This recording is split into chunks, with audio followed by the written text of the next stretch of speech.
po včerajšom zápase v Zlíne. Jakín. A bude sa vylúčovať. A bude to náš hráč, ktorý pôjde na trestnú lavicu. Nebezpečná situácia pred branou. Ešte sme sa neubránili. Hartmann nemá hokejku a to je zlé, to je veľmi zlé. Bránime zubami, nechtami. Teraz sme sa až dotkli puku. Eduard Hartmann si môže vziať hokejku. Jihlavská štvorica. Na našej strane Nemčinov útok, Jakín. Nemčinov je pred bránou a je to gól. Od žrčky sa puk predsa len dostal za Hartmannov chrbát a po 29 sekundách sovietskí reprezentanti využívajú svoju presilovku na strelenie prvého gólu. Takže vo 4. minúte prehrávame 0-1. Pozrime sa, ako to sa všetko stalo. Tam prišla ideálna prihrávka Jakina na úplne voľne stojaceho Nemčinova a tento 26-ročný Maškarinec ešte zachytil, ale puk mu ušiel cez modrú čiaru. Petrovka, Řezníček, Kravčuk. Tam ten priestor na modrej. Pozor na našu akciu. Petrovka, gól! Pomedzi betóny Artura Irbeho dáva spartanský 25-ročný hráč Vladimír Petrovka vyrovnávajúci gól. Pozrime sa ešte raz na celú situáciu. Pomerne ťažko sme sa dostávali do obranného pásma, ale potom prišla vlastne prvá chyba nášho súpera. Výborná akcia, ktorá sa skončila u Petrovku. Nezištná prihrávka a Vladimír Petrovka trafil presne pomedzi betóny. Lang, Rosol,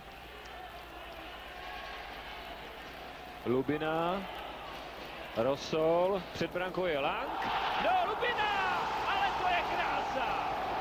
19. minuta první třetiny, vedeme 2-1 a tohle byla brilantní akce útoku složeného ze dvou litvínovských a jednoho pardubického hráče. Doslova vychutnali obranu soupeře. Podívejte se, Rosol, překrásná přihrávka dozadu, Lubina si dovolil blafák, Irbe na kolenou a s ním celá sovětská obrana. Ještě tam slonil Lang velice šikovně. Zkrátka paráda. Minutu a půl před koncem první třetiny. Tam je skôr Žitník ako Lang. Zachytíme? Nezachytili sme a 2 proti 1. Tu je úplne voľný Andrievský a ešte možnosť a gól. Aj keď bola posunutá bránka, tak čo? Rozhodca. Červené svetlo svietilo. Je to gól. Takže pri vlastnom oslabení, rovnako ako v prvom stretnutí,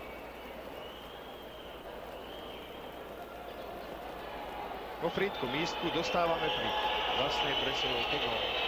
23 sekúnd, chýba ešte do vypršania trestu.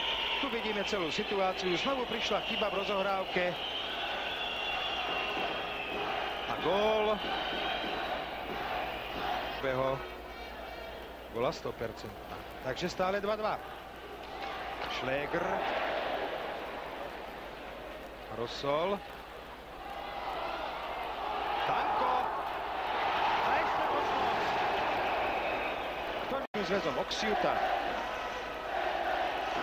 Joupal na Kolníka, ten je proti Senaninovi. Vystrelil spoza neho. Dobrá strela, ale dobrý zákrok Irbeho. A pozor na Oksiutu a gól. Backendom nám dáva Roman Oksiuta, 20-ročný hráč Chimiku Voskresensk, vyrovnávajúci tretí gól. Pozrieme sa ešte raz na celú situáciu. Po pravom krídle unikol Roman Oksiuta a backendom, čo sa, pravdu povediac, nevidí už v súčasnom hokeji zahnutých hokejok príliš často, backendom pomedzi chrániče Žitníka Mironov.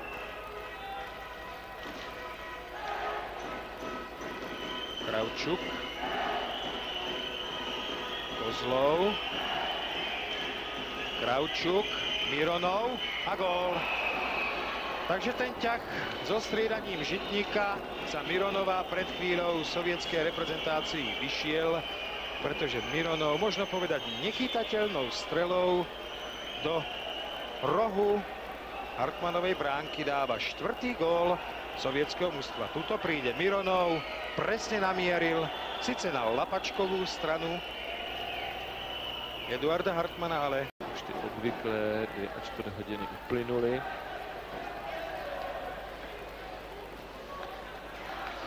Kolníkův pokus, Medřík, Kolník, je v úlohu!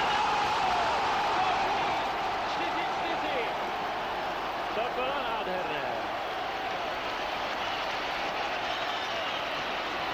Lubomír Kolník už po druhé dnes po přihrávce svého oddílového kolegy Medříka dává gól, trefil přesně šibenici Irbeho branky.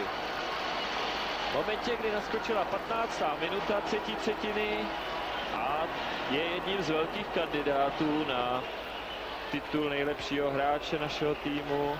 Je muž dnes Žemlička, hráč s dobrým tahem na branku, za ním v závěsu Petrovka, Žemlička, Petrovka, přišel na pomoc Horák, ale je tam také Juškevič, Žemlička, tenhle útok si dokáže vytvořit tlak.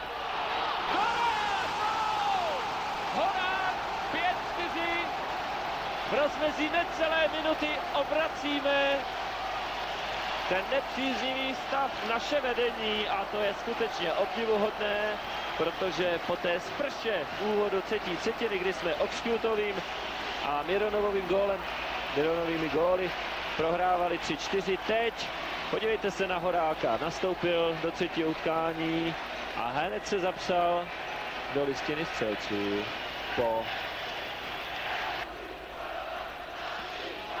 Ale pozor na posledních 50 sekund utkání.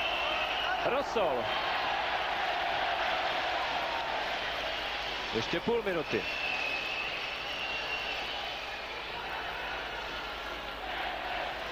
Šléger. Malachov. Tam je ovšem Danko. Lang. Vepředu má Lubinu, ale Lang přidržel. Lubina, škoda, bude se vrátil, ale už jenom 5 sekund a vypadá to, že vyhrajeme, je to tady na